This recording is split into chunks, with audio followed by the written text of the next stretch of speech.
Hello दोस्तों, good morning. आपका अपना यूट्यूब चैनल सक्सेस अड्डा ANK पर स्वागत है। आज हम लोग क्वाड्रिलेटरल चतुर्भुज के बारे में पढ़ेंगे।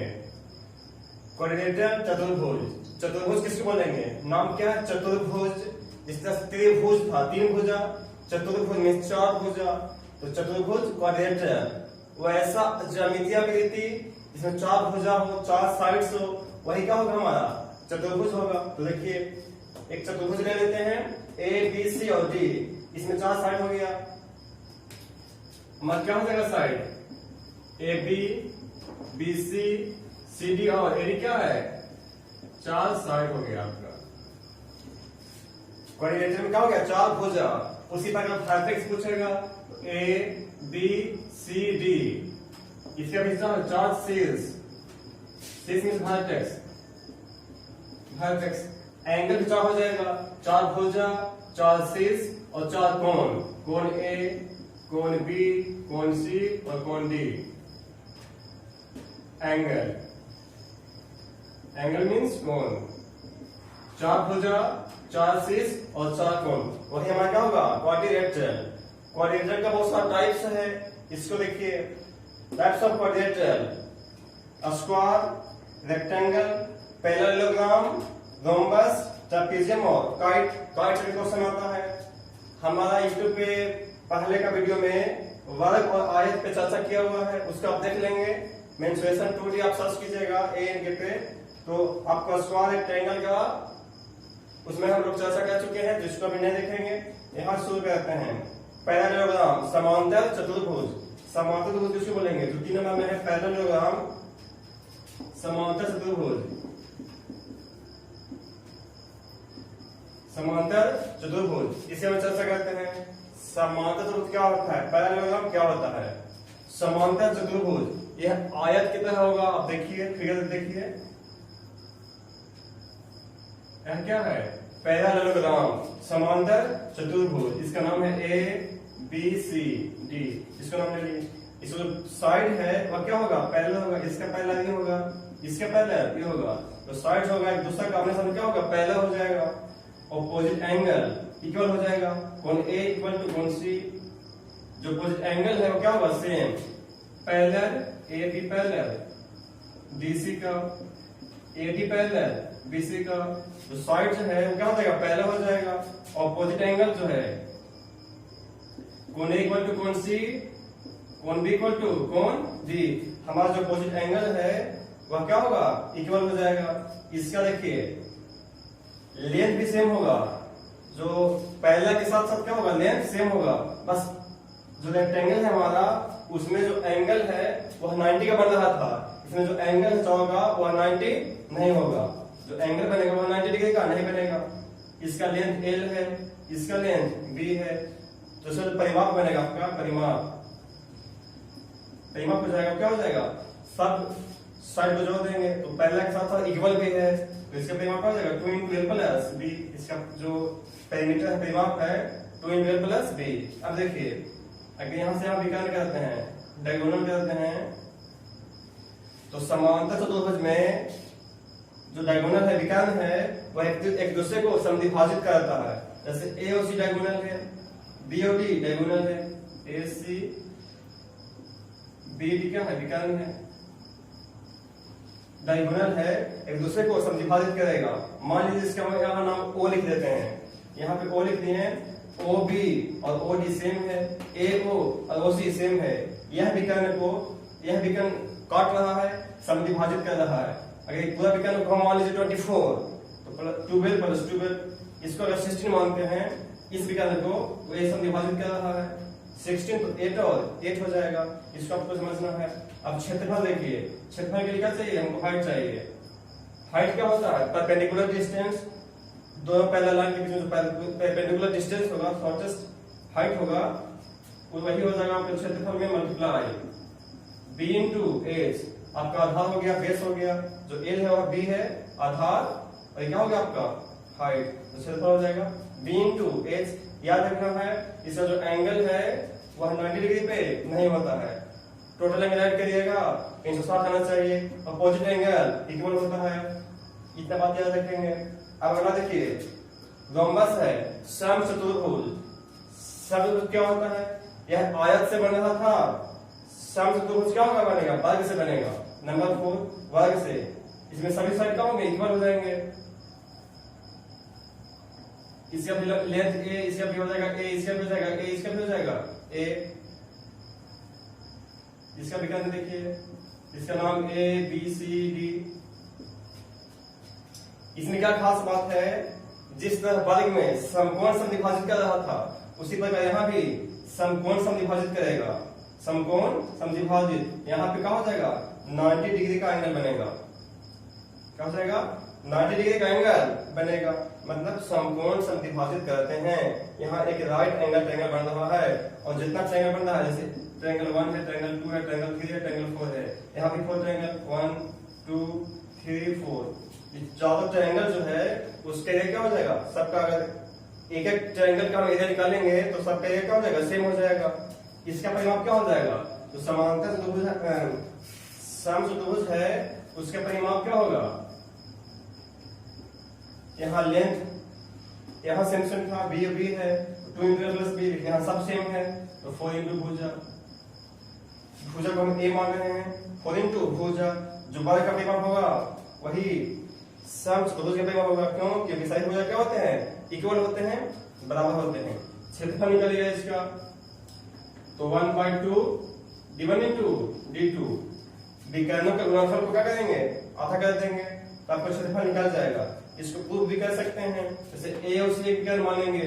जैसे यहाँ से ए और सी क्या है? ए और सी विकर्ण, इसको मान लीजिए d1 है, बी और डी है, बी और डी, इसको मान लीजिए d2 है। तो यहाँ से यहाँ क्या हो जाएगा? d1, यहाँ से यहाँ d1/2, d1/2 आधा बढ़ जाएगा। अगर इस विकर्ण को हम d2 मान रहे हैं, तो यहाँ से आधा हो जाएगा d2/2, d2/2। अब यहाँ बन रहा है ट्रायंगल, यहाँ जो एंगल है 90 डिग्री का है। यहाँ हम पाइथागोरस का प्रमेय लगा देंगे, या अलग अलग ट्रायंगल का हम एरिया निकालेंगे। जैसे एरिया ऑफ ट्रायंगल ए, अगर हम मान लीजिए हम ओ नाम लिख देते हैं, तो ए ओ बी क्या हो जाएगा? 1/2 बी इंटू एच। देखिए ये पूरा बन रहा है ट्रायंगल। 90 का जो सामने का साइड है वह क्या होता है? हाइपोटेनस होता है, कर्ण होता है, सबसे बड़ी भुजा। तो एक आधार है, एक ऊंचाई है, तो 1/2 हो जाएगा। इसका आधार मान लीजिए d2 है, तो ऊंचाई d1 हो जाएगा, या d1 आधार है तो d2 ऊंचाई हो जाएगा। d1/2 into d2/2। एक जो इसमें एक ट्रायंगल है उसका एरिया निकल रहा है। ट्रायंगल कितना बन रहा है? 1 2 3 4, इसमें 4 ट्रायंगल है। अगर 4 से मल्टीप्लाई कर देंगे तो हमारा समचतुर्भुज का क्षेत्रफल निकल जाएगा। यहाँ देखिए d2 लिख दिए, यहाँ 2 लिखिए, मल्टीप्लाई बाय 4, क्योंकि 1 2 3 4 ट्रायंगल है, तो 4 से मल्टीप्लाई कर दीजिए, 2 2 4 4 4 बढ़ गया, तो 1/2 d1 इंटू d2। तो समचतुर्भुज है, उसका एरिया आ गया 1/2 d1 इंटू d2। इसका आगे देखिए, अब देखते हैं ट्रापेजियम, समलंब चतुर्भुज। समलंब कैसा होगा? तो पहले फिगर देखिए इसको। नंबर समलंब क्या है? 5। समलंब पढ़ेंगे तो समलंब कुछ इस तरह से बनता है। ए साइड क्या होगा? पैरेलल होगा, लेकिन इक्वल नहीं होगा। पैरेलल होगा लेकिन इक्वल नहीं होगा। ए साइड छोटा, एक साइड बड़ा, और दोनों साइड है वो पैरेलल नहीं रहेगा। इसमें एक पेयर जो साइड है वो क्या रहेगा? पैरेलल लेकिन इक्वल नहीं, अलग अलग लेंथ का। अगर इसका लेंथ मान लीजिए b है, इसका लेंथ a है, तो बड़ा डिस्टेंस है। इसमें जो पहला साइड है उसमें हम हाइट का निर्माण करते हैं, तो क्या हो जाएगा हमारा? हाइट क्या होता है? परपेंडिकुलर होता है। दो पहला लाइन है, उसका सबसे शॉर्टेस्ट डिस्टेंस क्या होगा? हाइट होगा। तो हाइट क्या होता है? परपेंडिकुलर डिस्टेंस होता है हाइट। समलंब का कुछ ऐसा ही फिगर रहेगा। तो समलंब का परिमाप चाहिएगा, कि परिमाप क्या हो जाएगा? परिमाप तो एक क्वाड्रिलेटरल है, लेंथ अलग अलग है। इसका लेंथ कुछ है, इसका लेंथ कुछ है, इसका लेंथ अलग है, इसका लेंथ अलग है, तो सबको पकड़िएगा, चारों साइड को जोड़ दीजिएगा, परिमाप किसी का भी रहेगा। अब चारों साइड को ऐड कर दीजिएगा तो आपका परिमाप निकल जाएगा। यहाँ लिख देते हैं भुजाओं का योग, सभी भुजाओं का योग, सभी भुजाओं का योग, सम ऑफ ऑल साइड्स जो होगा वही हमारा पेरीमीटर होगा, परिमाप होगा। क्षेत्रफल की बात करिएगा, क्षेत्रफल की बात करिएगा, इसका क्षेत्रफल क्या होता है 1/2। अब समांतर जो भुजा है इसमें ए और बी दोनों को ऐड कर देंगे, समांतर भुजाओं का योग, समांतर भुजाओं का योग, सम ऑफ पैरेलल साइड्स और हाइट से मल्टीप्लाई कर देंगे तो हमारा समलंब का एरिया निकल जाएगा 1/2। समांतर भुजा क्या है, ए है और बी है, ए प्लस बी इंटू एच जो हाइट है, इससे मल्टीप्लाई कर देंगे तो क्या निकल जाएगा आपका समलंब का एरिया हो जाएगा। परिमाप में जोड़ दीजिएगा। इसका एक छोटा सा और है काइट, काइट से भी क्वेश्चन आता है पतंग, पतंग बनाते हैं देखिए। अब काइट मीन्स पतंग, काइट को देख लेते हैं काइट कैसे बनेगा। कुछ इस तरह से हमें काइट का फिगर क्या हो गया, काइट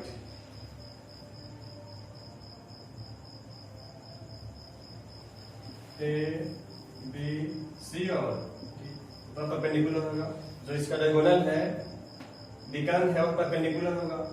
इसका जैसे एंगल साइड होता है वह सेम होता है। आसन भुजा जो है वह क्या होता है, इक्वल लेंथ का होता है। ये भी इसका लेंथ क्या हो जाएगा, सेम हो जाएगा। जैसे बी मान लेते हैं तो भी बी होगा, अगर ये एल है तो भी क्या होगा, एल होगा। तो साइड है वह एक दूसरे को परपेंडिकुलर डिवाइड करता है, परपेंडिकुलर है। अब इसके मान लीजिए कि हम कोई काइट है, इसको परिमाप निकालना है, इसका परिमीटर क्या होगा, परिमाप क्या होगा, तो क्या हो जाएगा एल एल और बी बी, 2l और 2b है तो 2 इंटू एल प्लस बी, 2 गुने लंबाई जो चौड़ाई। अब इसका क्षेत्रफल की बात करेंगे, क्षेत्रफल कैसे निकला, तो क्षेत्रफल इसका होगा 1/2 d1 इंटू d2। कैसे होगा उस पर विचार कीजिएगा। अगर तो देखिए एक विकर्ण है जिसको मान लेते हैं d1 है, पूरा विकर्ण क्या हो जाएगा d2, पूरा विकर्ण है जो d1 और d2 आधा आधा कर देते हैं तो क्या हो जाएगा d2/2 और d2/2।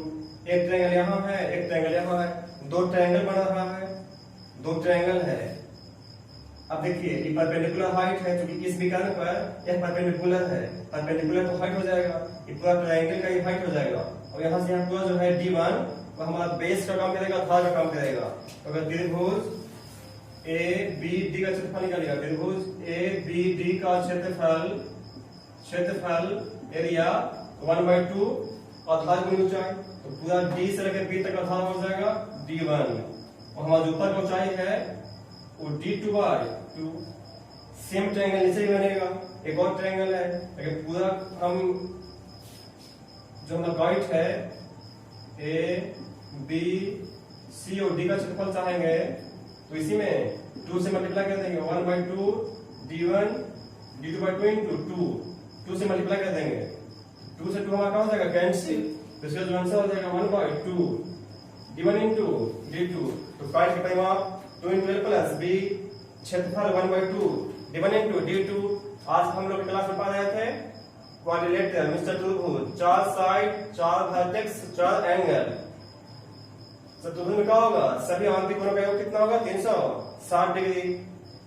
उम्मीद करते हैं वीडियो अच्छा लगा होगा। अच्छा लग रहा है तो कमेंट करके हमें बताएं जरूर, लाइक करें, सब्सक्राइब करें, शेयर करें। Thank you.